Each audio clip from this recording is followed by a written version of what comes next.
కాలమంతా సమర్పిస్తున్నాను తండ్రి. అందరూ లేచి అల్లరి కోసం మాట్లాడతామండి.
స్పందించి మాతో మాట్లాడడం యేసయ్య నామములో కొనుక్కొని నాము తండ్రి.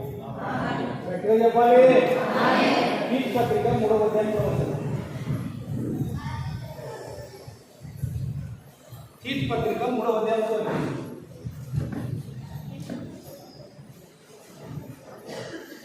తీసిన వారు చదవండి.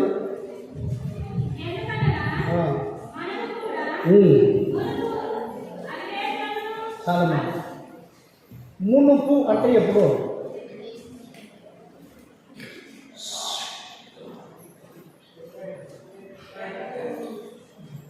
మునుపు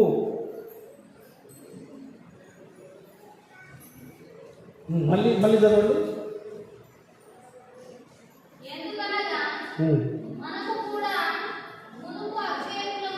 మునుపు అంటే ఎప్పుడు? మరి దానికి తోడుగా ఇంకో మాట మీకు చూపిస్తాను. ఎఫ్ఎస్సి 5 అది అట్లా ఉంచుకోండి. తీటి 3:3 ఎఫ్ఎస్సి 5:8 వచనం.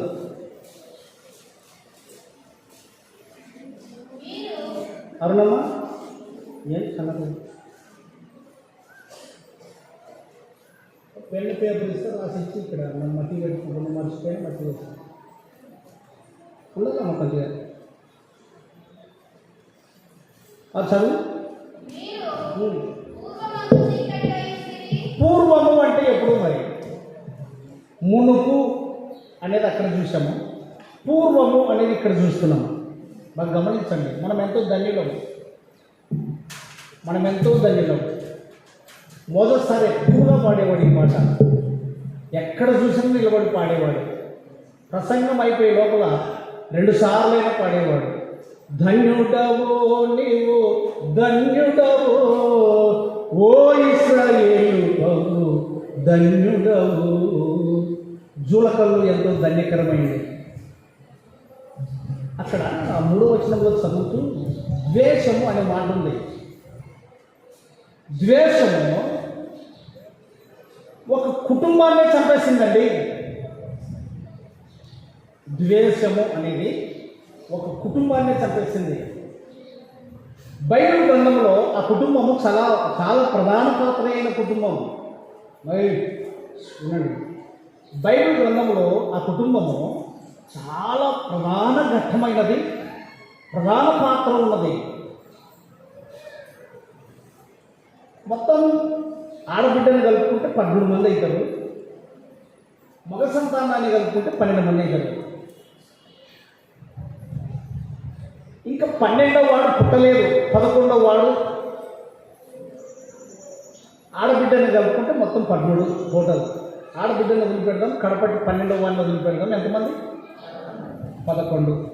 11లో ఒకరిని వదిలిపెడదాం, ఎంతమంది ఉన్నారు? 10 మంది ద్వేషముతో జీవపు ఊటలో ప్రతివేయాలని చూశారు. బాగా గుర్తుపెట్టుకోండి. ఇక్కడ సంఘంలో బాగా నేను చూస్తున్నా కదా, ఎవరిలో ద్వేషం పోలేదండి. రేపు ద్వేషమును ప్రేమిస్తున్నావంటే మొత్తానికి నాశనం చేస్తున్నావు అని అర్థం. నీకు అది అర్థం కాదు. ఇప్పుడు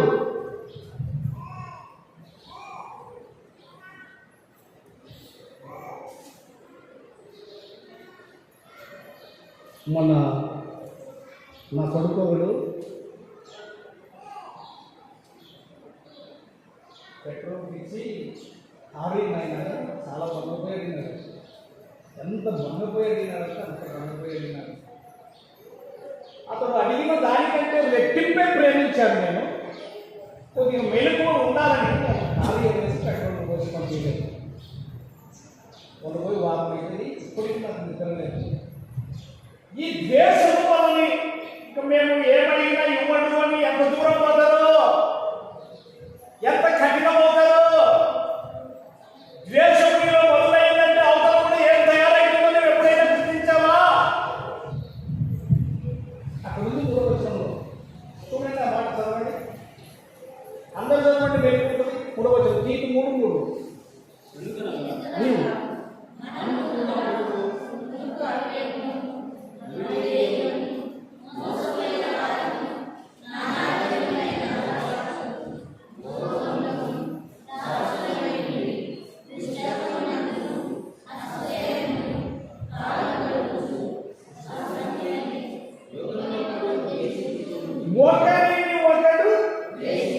పెళ్ళుంటే రౌండ్ చేసుకున్నది. ఒకరినొకడు ద్వేషించుకుంటుంది అనేది ఇది ఎన్నడూ క్షేమం కాదండి. నువ్వు ఉంచుకున్నావంటే నీ గంట పోతుందా? సమయ చమత్కారియగు చూరుడు భుజబలమును గెలచినవని ధీరుల పాడతావు పాట. అట్లా పాడితే నీ మొగురని ఉంటుందా? నీకు నిన్ను మెచ్చుకుంటుందా?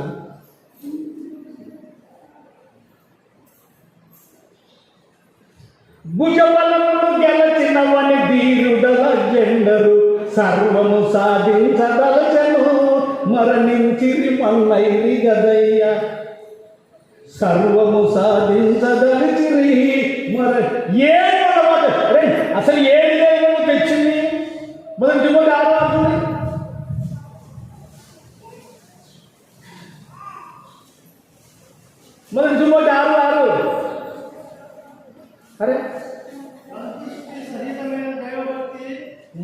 గొప్ప గొప్ప సాధ్యమైనది. మనం ఈ లోకంలోకి ఏమీ తెలియదు. నిజంగా అక్కడ ఉన్నది చదువుతున్నామని గ్రహించాలి.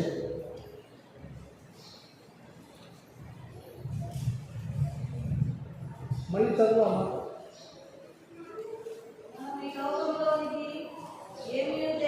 అటు ఉన్నది చదువుతున్నాము సంతోషించాలి. మళ్ళీ చదువుతున్నా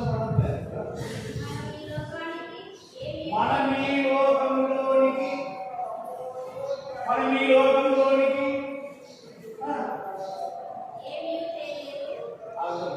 అలవాటు అయిపోయింది. బైబిల్ మొదలు చెప్తే సరిగ్గా అట్లా చదవద్దంటే ఆగదు. అది ఆత్మీయంగా నీకు ఉపయోగపడాలి. అప్పుడు నీ శరీరం భోగించడం బట్టి విసర్జించే శక్తి నీకు వస్తుంది. మనం ఈ లోకంలోనికి ఏం రాలేదంటే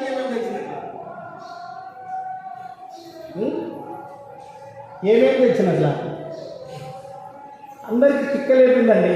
హోదాలు మర్యాదలు ఇంకా కొంతమంది మేము పరిశుద్ధులమని ఇంకా రవి ఎవరిని పొందలేకుండా తయారయ్యారు. కొన్ని ఆయనేమో పాపులను వెలువ వచ్చిందని ఆయన అంటే ఏడుగేడుగో తెచ్చిన వాళ్ళకి పరిశుద్ధత మేము తెచ్చినాము, పరిశుద్ధత మాది. ఏం వడలు చేస్తారని లోకంలో ఎవరని చెప్పిండు? కుడుకుతూ నడుచుతూ యెషయా 3:16 సేమ్ టు సేమ్ అదే జరిగేది. ఇప్పుడు యెషయా 3:16 ఇంత నిదానమా?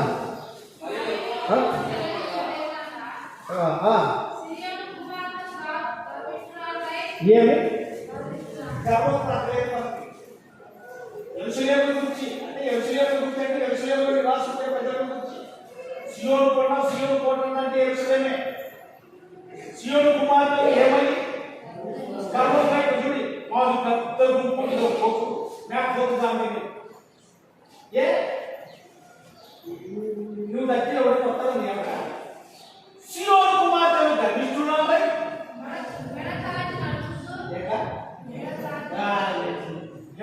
ఆరాధన చేస్తూ బాగా అడుగుతాము అంటే మరి మనం ఏడ తగ్గలేదు. ఆరాధన ఎక్కడ చేయడం బయట ఏమంటున్నావు కదా వాటి సంబంధి ఎవరు విరిగి నడిగిన హృదయం గలవాడై దీనుడై వణుకుచుండునో.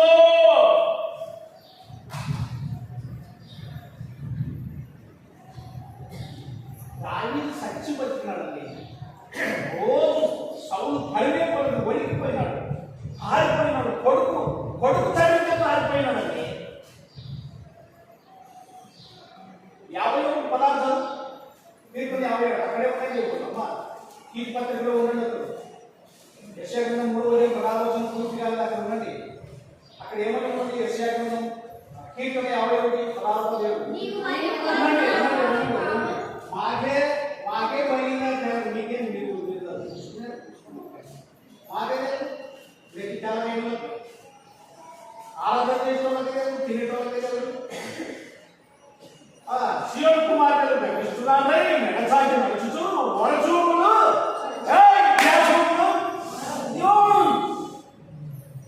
ఎక్కడన్నింటిలో ఏం కదా వరచూపులు చుచ్చు కుడుకుతూ నడుచుచు కుడుకు అర్థం కదా. అప్పది అప్పలో మీ అప్పదము జాగ్రత్త పరలోకము ఎవరు తెలుసా? పరలోకము కీర్తన 51:16 చిన్న విధంగా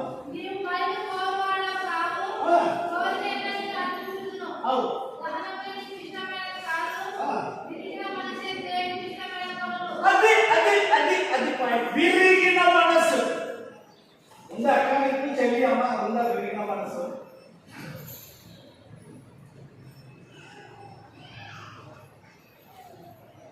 సియోను కుమార్తెలు ఇస్తున్నారండి.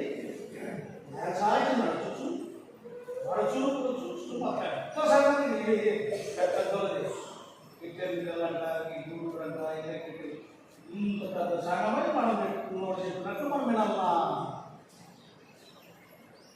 ఏం గురుగత అనుకున్నావా సేవకుడు అంటే నువ్వు పెట్టుకున్నా కూటి బోధకుడైతే నీ దగ్గర పడిందా కూటి బోధకుడైతే కడుపు బోధకుడైతే నీ దగ్గర వారు మరగలేదు యెషయాను 56 10 నేను తీ మరగ 56 యెషయాను 56 విషయంలో వారి కాపరులు గుడ్డివారు వారి కాపరులు గుడ్డివారు వారందరూ తెలివిలేని వారు ఎవరంట తెలివిలేని వారు వారందరూ మూగ కుక్కలు కుక్కలు మూగ కుక్కలు ఇంకా గొల్లలేరు అలవరించుతూ పండుకొని వారు నిద్రాసక్తులు కుక్కలు తిండికి ఆశపడను ఎంత తినను వారికి తృప్తి లేదు ఈ కాపరులు అట్టివారే మొరగలేని కాపరు సంఘంలో కూర్చున్న శ్రద్ధ లేని వారు ఇదే భావంలో సంఘ పెద్దలు చెప్తున్నారేమో మీరు కూడా మొరగకుండా ప్రీతితనం గలవారై కనుక సత్సాయి పడుతుంది కనుక మాట్లాడుకుంటూ ఉంటే సంఘం పాడేస్తారు దేవుడు మీ కుటుంబాలను పాడేస్తారు నీ శాతగాను భగవులు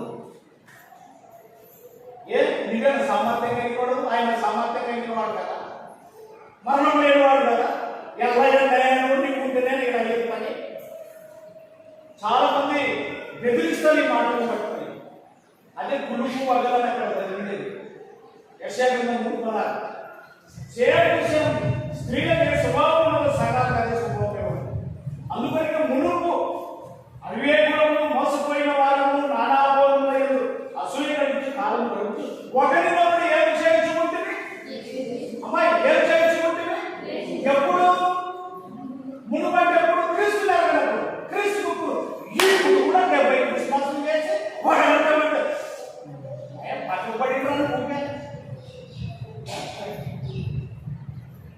కొంతమందికి గర్వం ఎక్కువ మరి ఆకులు కూర్చున్నాక ఎన్ని జరిగేవాళ్ళు సంఘంలో ఇది ఒక పడాయి మమ్మల్ని నన్ను ఏం సొంతం జరిగినావా పొలాలను పెట్టినావైనా ఆశ్రమం పెట్టినావని కూడా నష్టపడి పెట్టినావా దాసులు చేసినావైనా నన్ను ఉప్పేసిన దాని మీద నీళ్ళు లడాయి పడాయి నిద్రపోతున్నావు చెయ్యి మునుపు ద్వేషించు ఉంటివి చివరి మాట కొలసి మూడు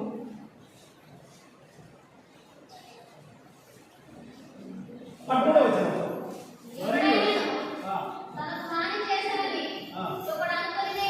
అదే మాటే ఇంకో చదవండి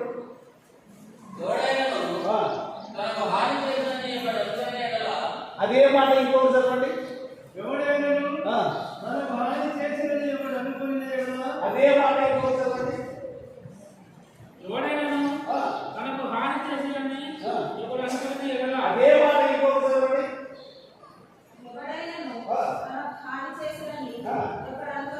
అదే మాట ఇంకోటి చదవండి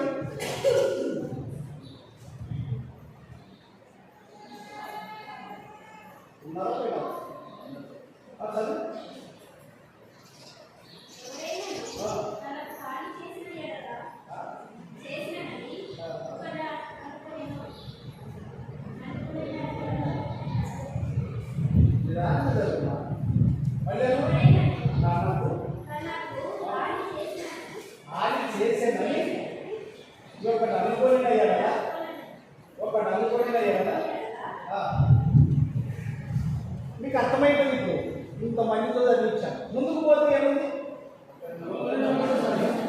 అదే మాట ఇంకొక చదవండి ఇంకొక అదే మాట చదవండి ఒరే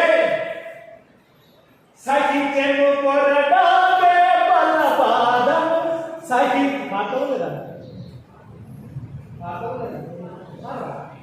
సహించెను కొరడాలే బలపాదము నీ కొరకే కదా సిలువను సహించి ఎవడైనా తనకు హాని చేసినని ఒకడు అనుకుని కదా ఒకటి ఏం చేసి ఖచ్చితంగా సహించాలమ్మా ఇక్కడ ఒక ఆయన వల్ల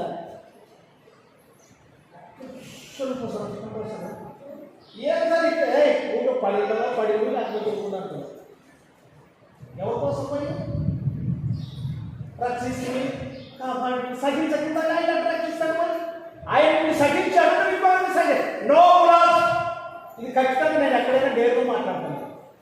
రక్షణకి ఏమనుకున్నావు? నిర్లక్ష్యంగా మాట్లాడినా చాలా నిర్లక్ష్యంగా తీసుకుంటారు. విశ్వామి స్టూడియోలో మూర్తి గారు పనిచేసేటప్పుడు, రేడియో స్టేషన్లో పనిచేసేటప్పుడు సేవకు పోయాడంట. మధ్యలోకి వయసు కలిగిన వాడు, అటు వృద్ధుడు కాదు, ఎవరొస్తుంది కాదు. సహోదరుడు వచ్చి ఎవరైనా కూర్చొని మాట్లాడితే అతను మాట్లాడుకుంటున్నాడు. పెద్ద మనిషి ఏదో పెళ్లి తీసుకొని రాసుకుంటున్నాడు.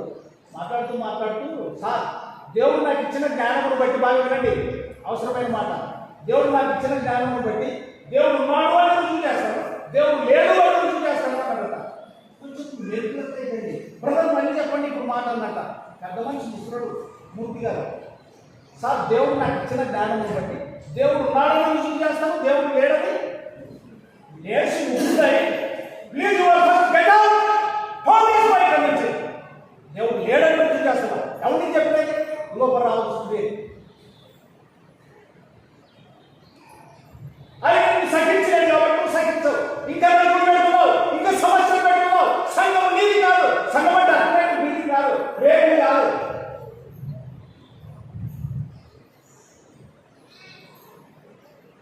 నొప్పుందా? శివు రక్తంతో తీసేసుకో. శివు రక్తంతో నొప్పుతాయి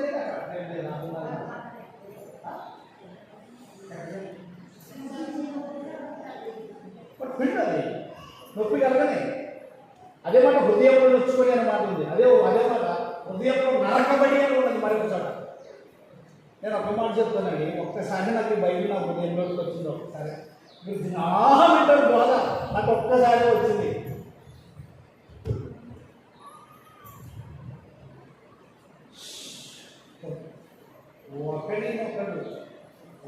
ఒకటి అలా ఒక మాట నన్ను ఇచ్చిపెట్టి పలుకుతున్నాను. మీరేం ఎక్కడవుతారు చదవండి అమ్మా. పన్నెండు వచ్చిన చదవండి. 3:12.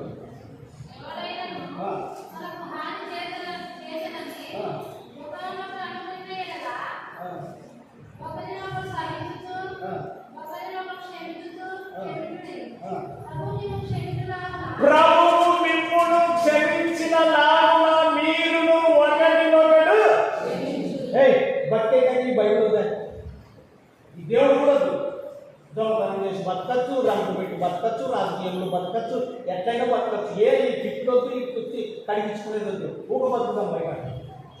సమాధానం కావాలా? క్షేమం కావాలా?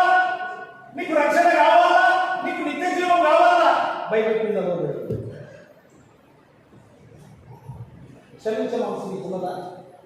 ప్రేమించే మనసు నీకున్నదా? నా జీవితం అంతా పోరాటమే. ఇప్పుడే పార్మేశ్వరంలో కుడిసేటప్పుడే 80 బోధకులు ఎదురయ్యాను. ప్రేమిస్తూ వచ్చాను, మాట్లాడుతూ వచ్చాను, ఆయన వరకు ప్రార్థిస్తూ వచ్చాను. ఆనందం ఉంది. నాకు ఇబ్బందులు అయినా కూడా నాకు ఆనందం ఉంది, సంతోషం ఉంది. నా బాధలో ఇదే నాకు ఏదని వాక్యము. అది నిన్ను అనాలని కాదు. నువ్వు నమ్మిన ప్రభువు నిన్ను ప్రేమిస్తున్నాడు. నేను నమ్మిన ప్రభువు నన్ను ప్రేమిస్తున్నాడు. మనం ప్రేమిస్తున్నాడు, ఆలోచిస్తున్నాడు. ఖచ్చితంగా నువ్వు సహించాలి, ఖచ్చితంగా క్షమించాలి. నా మాటలుగా నీ గ్రంథంలో ఉన్నదా మాట? పట్టుకుని గ్రంథంలో వచ్చిన మునుపు ఒకరినొకరు ఏం చేస్తుంది? దూషిస్తూ ఉంటుంది. దాని కింద శ్రేష్టమైన మాట ఉందమ్మా. ఈ 13వ చదువుతూ 4వ వచనానికి వస్తే అక్కడ మనం ఏం చేయబడ్డామో క్లియర్గా కనపడుతుంది. చదవండి. చూడండి మంచి ఉంది. ఇదే మాట. దీనికి ఇలాంటి ఆలోచన కలిగిన మాటే. మొదటి కొరింథీ 6:11 ఇదే ఆలోచన కలిగిన మాట ఉంది. మొదటి కొరింథీ 6:11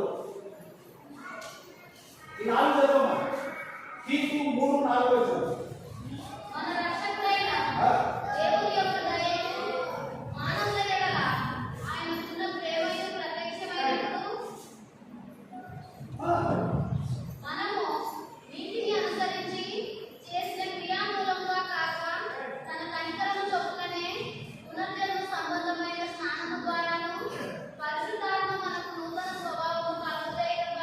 నూతన స్వభావం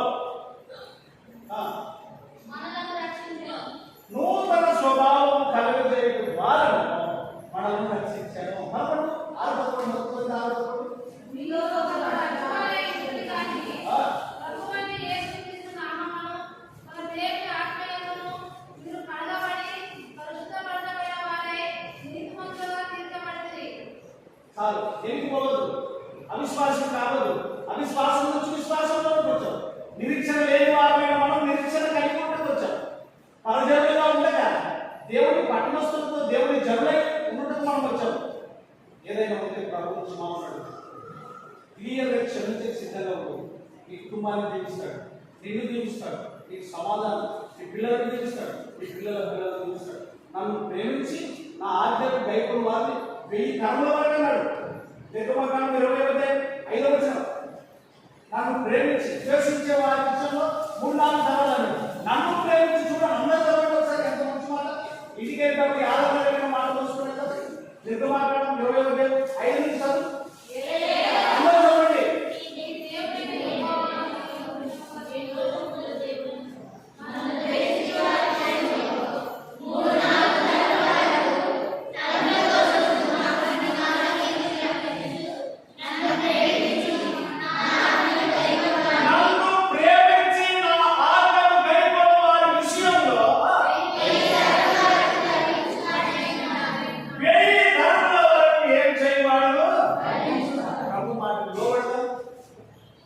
తరాల వరకు మన పిల్లలు మా పెద్దలు చేసిన పుణ్యమని